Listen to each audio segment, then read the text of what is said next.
Hey y'all, and welcome back to Carbon Scoring, the best place for comics, history, and action figures, and home of the mystery box. And today, we have a box that is literally overflowing with incredible Hulk figures. Now, it's been several years since I did my last Hulk mystery box, and we have gotten so many figures in the meantime. So here they are, they're literally busting out of this bin. Let's take a look. And hey, why not start at the beginning with this gray Hulk from Toy Biz? So this was like a first appearance Hulk that came in the early Marvel Legends lines from Toy Biz. You can see it's got that Toy Biz hand and finger articulation, but what it really has is this incredible Jack Kirby head sculpt. So Jack Kirby and Stan Lee teamed up to do the very first issues of Hulk. He was kind of just sort of a, basically a Frankenstein clone. And he started out gray. He was meant to be gray, but they found that the printing of that came out really muddied. And so after just a couple of issues, he was switched to green, and that's how we get the green Goliath that we know. But this figure captures that Kirby artwork so well. The way that the brow is there, the hair, the square jaw, and that huge upper lip. Really great. Now there's a variant green version of this that's like the Kirby green version. I have it down in my secret lounge on display, so we'll see it when we get to our secret lounge tour. But very cool gray Hulk, great place to start. Now let's go to a more modern, a newer figure, and this is the Marvel Legends 20th anniversary Hulk, and truly this is one of my absolute favorites. Just look at this thing. First off, we're going to see this Hulk body used several times throughout this video, but each with a slightly different head sculpt. And this has that kind of raging 70s angry sort of Buscema look to the art. He's got the longer hair, kind of that Herb Trimpe 70s look, but the giant mouth, that angry Hulk. I love he comes with extra hands. This one, because it was part of that 20th anniversary wave, had all kinds of accessories, including this great stomping base where he's really like almost like punching the gamma radiation out of the ground. Look at how cool that punch effect is. And of course, you've got some pegs where you can stand him. He also, much like those early Toy Biz figures, came with a base. Now, those came with a comic, an actual comic, not just a carbon, a plastic or cardboard recreation, but you can set this up and utilize it as a base for your figure. So very choice. I mean, truly one of the better Hulks for me, as somebody who kind of grew up in the 80s, but really loved that 70s Hulk look. This absolutely captures that. Now, Hulk is a character that, as I mentioned, kind of was just sort of a Frankenstein clone, but he ended up with so many incredible stories. And this book, or this box, is going to take us through some of the comic history of the Hulk as we see some of those different stories. Now, this is the 80th anniversary Hulk, the Marvel Comics 80th anniversary. And this is the one that came with the Origin Wolverine, I believe. He had the white tattered shirt. This is that standard new Hulk body that works so well, but he has more of what I would consider like an 80s or modern head sculpt. And when you pull them up and put them together, just such a difference between the look of these two heads. And the hair has certainly a lot to do with it. But like I said, Hulk has seen many different stories through a number of different creators. And one of those storylines was the Red Hulk. Now, Red Hulk was a mystery. When he first appeared in comics, you had no idea who he was, and that carried on for quite a while. And that book was written by Jeff Loeb and drawn by Ed McGuinness. And this really hard to come by Target exclusive Red Hulk Build-A-Figure just screams Ed McGuinness's artwork. See how kind of squared off the pectoralis muscles are, but then how big and oversized the hands and the deltoid muscles are. It's such a great McGuinness look. Plus, this head sculpt is just all about Ed McGuinness with the sort of beady eyes and the hair, kind of that almost electric shock hair coming. This won't be the last Ed McGuinness Hulk that we see, but certainly this is a really, really good one. Happy to have this one in my collection. Red Hulk turned out to be Thunderbolt Ross, Hulk's kind of longest and biggest bad guy. He actually appeared all the way back in Incredible Hulk issue 1, but then in roughly, I think 2003, either 2003 or 2009, became the Red Hulk. So cool. Another unique storyline was Hulk the End. And so this is like kind of Hulk at the end of the Marvel Universe. It was sort of an Elseworld story, sort of a, what if kind of story. But look at the sculpting that went into this. Look at those veins and those muscles ripping out of his neck.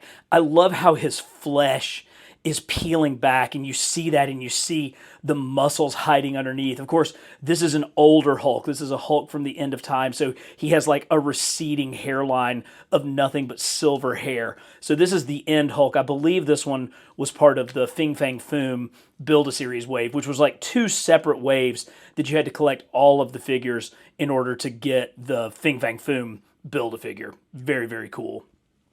Another alternate Hulk is the one from House of M.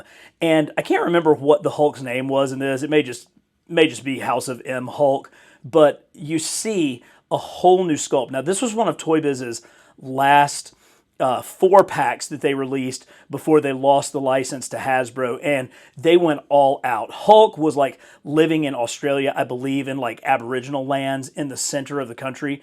And look at this kind of native artwork, this Aboriginal art that he has painted on him, even to the point where he has kind of the dots making the beard. We've actually been lucky enough as a family to travel to Australia, and this kind of dot pattern is something that does kind of dominate Aboriginal art. So it's really cool that they were able to incorporate it into this unique figure for Hulk from the House of M storyline. Super, super cool. Now, you've already seen one gray Hulk, and here is a second one. Again, I think this one was a Fing Fang Foom wave Hulk. You know, it's meant to be, I guess, a little bit more of a modern look. And granted, you know, Hulk started out gray, but he would go back and forth, and we'll see more gray episodes of the Hulk coming up. But you can see just how not exciting this one is, particularly when you compare it to just how stylized that first appearance Hulk is. This is almost just like a green Hulk that they kind of painted gray, whereas this one really has that comic first appearance, smaller, bulkier, square look, whereas this is that kind of super exaggerated 90s, ripped veins, muscly kind of look. I obviously prefer the classic over this one.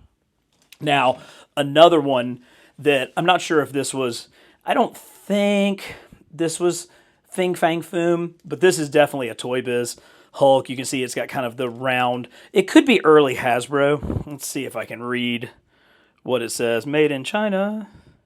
Hasbro. So this is an early Hasbro, but I think it's probably based off of a Toy Biz sculpt, given those hips. Way too much paint wash on this guy. He has, look at the brow. Look at how his forehead like literally juts out almost like he's got a tumor. It's not a tumor, it's just the Hulk. And yeah, this is for sure a Toy Biz sculpt because look, it's got an articulated thumb. Well, it had an articulated thumb. This is why, God, I'm such an idiot. This is why you've got to be careful with 20-year-old figures. I can probably fix that, but we definitely, okay, we're going to stop playing with this because even though Hulk is strongest one there is, plastic is still plastic, and maybe plastic is not strongest one there is. Joe Fixit. And this is the Build-A-Figure Joe Fixit. And Hulk, of course, here you see Hulk is gray. And this was during a period, I think in the late 80s in the comics, where Hulk had Banner's brain, but when Hulk was gray, he was a little bit more evil, a little bit more sinister. And during this era, he was working as like a bodyguard or an enforcer in Las Vegas and took up the moniker of Joe Fixit. It was a really cool story. It was written by Peter David, who wrote the Hulk books for like almost 20 years, I think.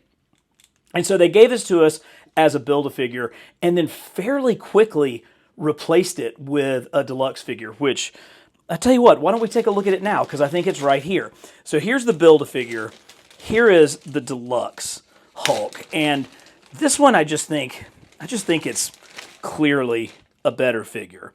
So with this, you get the Tommy gun. So you get that gangster look. His suit, instead of just being kind of a plain blue suit, this one actually has kind of the gangster pinstripes. And look at how, with the sculpting of the coat, it's like it's so tight that you can see how tight it is fitting around his giant frame. That head sculpt just says so much. And I have to give the Hasbro team credit. They have really been adding much more personality to their head sculpts of late. We've had some recent reveals, and all of them have really, really cool head sculpts. So whereas this is a fairly, routine plain head sculpt, this one with that cocked eyebrow and that sinister grin, it just brings so much more to the character. Plus, you do get a second head, and this one with the hat on, that really screams that Jeff Purves art. I'm not sure if that's how you pronounce his last name, but he was one of the Hulk artists during this time, and I can see his artwork in the hat sculpt. But there's something just so great about this one that I got to keep him like this. So that's a cool step. You got this. It was a good figure. It probably would have been fine for us to use as a Joe Fix-It, but this one is clearly superior, and we got it in short order. Really nice. All right, let's see who's next. Oh, I love it. So I mentioned that we got the Hulk in the Marvel Legends 20th anniversary line. That's because this was the Hulk from the very first wave of Marvel Legends. And that wave was just incredible. It was Captain America, Hulk, Iron Man, and of course, the Marvel legend known as the Toad. I did an interview with Jesse Falcon when I talked to him about the Spider-Man Classics line, the line that basically led into Marvel Legends, and he gave us, some of the background on how they had to rush to get these figures to market. But Toy Biz was not afraid to experiment with this. Here he has rubbery, sort of slappy hands. I think there was a second one that came out where he had actually articulated fingers, but this is the earliest version with the rubbery open hands. Look at these butterfly joints back here. I mean, they really wanted you to be able to get Hulk to where he could do this. Bicep's a little tight. I don't want to break another figure on camera, but when you get these cuts back here, you can really get him doing that Hulk slap where he does like the thunderclap and the powerful wave of that comes off. Really cool. Definitely a 70s look for this guy. Totally a Marvel legend, and certainly one that was worthy to start out our Marvel Legends line with. So cool. All right, I'm going to come back to that one. What do we got here? Oh, it's another Build-A-Figure. Okay, again, like I said, Hulk has had so many different storylines, and this is one where Amadeus Cho, the seventh smartest man on Earth and one of Hulk's allies, actually became the totally amazing Hulk. Now, he wasn't quite as strong as Banner Hulk, but he had style. Look at that hair. Just look at kind of how, sort of handsome he is. He's obviously meant to be smaller. Amadeus Cho, I think, was part of the Champions with like Miles Morales and Miss Marvel. Really cool. Just cool that we got a new version of the big guy in green. And look at how kind of he is greener. Let's come back to that great 80th or the great 20th anniversary Hulk. See how he's a deeper, richer green, whereas the totally awesome Amadeus Cho Hulk is brighter. I think that's cool. I think it kind of speaks to the character to be in a brighter color wave. Still got some purple pants. They're more modern, but you can't be Hulk without purple pants. So very, very choice. Love that one. We're going to keep him together. Okay, now we're getting into some interesting stuff. So while we're talking about alternate versions, this is Hulkling. Now, Hulkling is not actually a Hulk. Hulkling is a Kree, and he was able to change into this Hulk form. He was a member of the Young Avengers, and that first Young Avengers book was so good. I'll put a link in the description if anybody wants to pick up that title, because it was just outstanding. And he was partnered up with Wiccan, and they've actually gone on and gotten married, I believe, and he kind of took over as the leader of the entire Skrull homeworld. But when the book first came out, he was just Hulkling, and he was this cool, like smaller, younger version of the Hulk, and we got a 4-pack for the Young Avengers, which is so cool. We just got so many figures back then. Okay, we can do another comparison. This is Scar. So this is the son of Hulk, and pretty certain this one came again from that Fing Fang Foom Build-A-Figure series. It's good. He's obviously a different color. He's got his tattoos. He has his long hair. I think he probably came with his knife at some point that's probably long since gone. But let's look at what Marvel Legends is doing these days, because we just recently, just this past year, got an all-new Scar figure, and I think it's pretty clearly superior. Look, the parts are still there. Look at how the belt and the symbol there. Look at how the holster for his blade or whatever is there. Look at how the gauntlets are there. They tried. They put all of the detail in it, but look at how much better this newer figure is. I mean, obviously, the new Hasbro inkjet face printing technology just allows for such incredible looks of the face, but it's the flow, it's the action that this hair kind of sweeping has. And of course, his weapons are incredible. You know, that dagger will fit back here on the back. He also has all of his tattoos. I think they're equally well done on both. Maybe a little bit darker, a little more subtle here, but certainly still there. So Scar was the son of Hulk, who was born during the Planet Hulk saga, where the Illuminati, Reed Richards and Tony Stark and Professor X and Black Bolt, I think, was still in it at that point, decided that the Hulk was too dangerous for Earth, and so they shipped him off to a peaceful planet to live out all his days. Except that's not where he ended up. He ended up on a planet that was engaged in gladiatorial combat, and through victory, Hulk became the ruler of the world. He was married, and he had a son that he didn't realize, and so Planet Hulk was destroyed, and Scar came to Earth hunting down his father, seeking revenge. Very, very cool figure from a super cool storyline. All right, Gray Hulk again. So here's Gray Hulk on the 80th anniversary body, on the 20th anniversary body. And it's a Kirby-esque head, but the body doesn't really fit that version of the Hulk. It's way too big. It's way too 70s, 80s, you know, arguably even 90s. It's definitely, you can definitely see that it's much more of that 60s Frankenstein type of head sculpt here, so I appreciate that. But, you know, it's just basically trying to get more use out of that body, and that's okay. Not everybody has some of these older Gray Hulk figures that I have, so the chance to own a Gray Hulk and have one in your collection, particularly one that really does, you know, have the facial look of Gray Hulk, is still pretty cool. All right, I'm going to grab this one because it's right here. This is still one of the absolute best Hulks that's ever been made. So this is the Showdown Hulk from the very end of Toy Biz's time with the Marvel license. So this came in a 2-pack with the leader, and it's just damn near perfect. The size, the shape, kind of just the frame of this Hulk. You know, he does have articulated fingers, but that face just captures kind of the perfect 70s, 80s combination of Hulk. This guy was the one that was down in my Avengers display for years and years. He only moved out because the Rampaging Hulk from Marvel Select is so good and fits so well in that display. But if it weren't for that figure, this guy would still be the one that would be my main Hulk on display. 2006, I think, is when this one came out. You know, and you can start to see, you know, he's a little bit older. He's getting a little bit of the plastic is kind of changing color a little bit, so he doesn't completely match up. But I don't care. This is still just such a good figure. Now, there are a number of Marvel Select Hulks in here. Marvel Select being a slightly larger scale, more of a 7-inch scale. And that actually kind of works when you're dealing with the bigger figures like the Watcher and Mephisto and the upcoming Annihilus and like Crimson Dynamo and some of those guys. And it works for Hulk too, because Hulk can be just a massive towering hunk of plastic. I want to say this is based off of Mark Silvestri's art. Mark Silvestri was one of the artists that left Marvel in the 90s to go and found Image Comics with Todd McFarlane, Eric Larson, Rob Liefeld, and the like.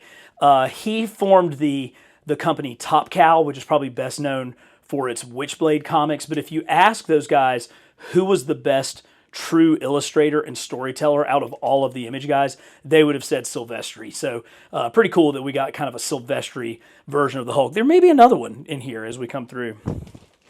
Okay, this one definitely is from Fing Fang Foom, and this is the Gladiator Hulk from Planet Hulk. So you can see very classic Roman boots with laces. He's got on armor. You know, this is what inspired the scenes in Thor Ragnarok, where Thor had to take on the Hulk in gladiatorial combat. All of that came right out of sort of the ideas from Planet Hulk.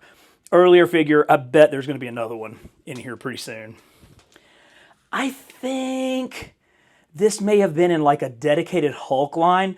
Look at just how kind of stylized this guy is, with how sort of squared off his musculature is, how almost cartoony that head sculpt is. You know, this one, let's see if it has Toy Biz or Hasbro on it. It says 2000. So if it's 2000, this would be Toy Biz. Could have been like a comic version in a Hulk movie line. I'm not sure. Still kind of cool. Just, you know, another interesting version of the Hulk. Okay, let's look at this one. So we've spent some time talking about Grey Hulk. I talked about how much I like that Jack Kirby version, but this Avengers 60th, I think it was 60th anniversary, this is what we're talking about. Definitely more square, definitely more squat, still with that Kirby lip, that Kirby brow. This is your first appearance Hulk for your modern action figure collector. So good. Great articulation. Huge, huge sweep to these butterfly shoulders. Like, look at how far back you can get those things. And they come forward as well. But of course, he came with our very first comic accurate Bruce Banner figure. And Banner does have some glasses down in there. I don't want to lose them. I know I can actually see them down in the bag. We also got an alternate kind of angrier Hulk head sculpt with it. So cool. That Avengers program produced some great figures. And yeah, Banner's relatively plain, but look at what a dweebish little nerd that he is to be, you know, in contrast to the hulking monster that he became. That's cool. That was a neat one. Okay, this is going to be the first of 3 versions, I believe, that we will see of the Maestro. Now, Maestro, this is another alternate version of Hulk where he becomes evil and essentially kills off the rest of the Marvel Universe. Again, you can tell he's old because he's balding with gray hair. You know, he's kind of older-bodied, squatter. You know, gravity has kind of taken its effect. This is the Toy Biz one. This is the one that came out in Toy Biz's Marvel Legends line. Let's look down and see if we can find another yeah, here we go. Here are the other 2. So this is the newest one. So this is the massive Hasbro Maestro figure. Really big. Didn't go quite as detailed with his pants and kind of the unique look and the boots. They basically just slapped some gauntlets on him and reused the body, gave him a new head sculpt. And granted, that new head sculpt is pretty good. I mean, that beard, you know, I saw Mommy kissing Santa Claus, but I don't think it was this Hulk at all. The one, though, that's the best is the oldest one. It's this one. It's this old Toy Biz 5-inch Hulk. So, again, he's kind of, you know, sort of derpy looking, but it was the accessories that he came with. And he actually never wore this stuff in the comic, but there was a scene where he was in his trophy room and he had all of the things that he had captured from the fallen heroes. And so you've got Juggernaut's mask, you've got an Ultron head, Iron Man head, Doom's mask, Nova's mask, you have Mjolnir, and the shattered shield of Captain America, all attached to Doctor Strange's cloak. Oh, we're not done?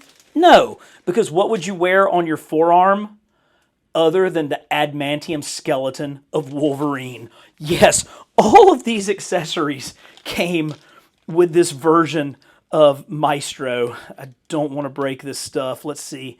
Does it go on this side? I think it does. And then the everything else sort of wraps around, and he wears Strange's cape on his back, and he can hold the shield of Captain America and Mjolnir. Such a cool toy. I mean, just such a neat, crazy way to add in so much Marvel history into that one figure. Super, super cool. Now, this is the other one that I was thinking of that's a Mark Silvestri design. So this is Barbarian Hulk. Now, hold it with me here. So Hulk and Banner got mythically separated by Doctor Doom, and Hulk decided he wanted to go chill out, and so he ended up with the Mole Man and the Moloids, like either underground or in some like Pacific Island paradise, and that's what this Barbarian Hulk is meant to represent. You know, he's got his beard, he's let his hair grow out, he's, you know, walking around in his grass skirt. Never read that story, but Marvel Select produced a pretty fantastic figure of it, so of course I picked it up. This is another Marvel Select. This thing is actually heavy to pick up. Holy cow. Just the size of this Red Hulk. Now, let me look at how evil that Ed McGuinness designed head is. This is, of course, Marvel Select, so he's meant to be a little bit bigger, and I think he's on the same frame as the Rampaging Hulk that I have down in my Avengers display. But let's find. So, like, here's a good size Hulk. This was a Build-A-Figure. Look at how much bigger. Look at how much bigger that Marvel Select is. Oh my gosh, this thing is awesome. Just, you know, new head sculpt, painted the green body red, but that works. I totally dig that Thunderbolt Ross Red Hulk head sculpt. Some more fun ones in here. Here is another Joe Fixit from the old 5-inch Toy Biz lines. Giant gun. I'm sure it shot something out of there. His suit is all ripped up. Look at how wide his mouth is. Oh, just so much fun. His shoes, he's busting out of his shoes. I mean, this is, you know, bullet holes across the back of his suit coat. Got a bullet hole going right through his tie. This is the kind of fun stuff that Toy Biz did for kids. And even though it was for kids, it still looks great in a collector's display. We're going to save you. Let's take it. We got some assorted Hulk parts down there. This Hulk is from the Ultimates. And again, this is a Marvel Select figure. Now, that Ultimates comic drawn by Brian Hitch and written by Mark Miller, boy, that changed the game. That was right when, you know, Marvel was coming out of bankruptcy. Joe Quesada had taken over as editor-in-chief, and they let the creators really play with the toys and do some pretty serious things that they could not get away with in the main Marvel universe. You could not have a Hulk as deranged and evil as the Ultimates Hulk. And some of the stuff that he did in that book, oh boy, I mean, it was extreme for sure. But, you know, they let him do it. They let him kind of create a whole new storyline. And thankfully, at the time, Marvel Select really only had the license to do certain things, and the Ultimate Universe was one of them. So we got Ultimate Universe versions of Captain America, Thor, Hulk, Iron Man. I think that was it. I can't remember if we got Giant Man as like a part, but not like a full Giant Man. But this is the Ultimates Hulk from Brian Hitch's run with Mark Miller on the title.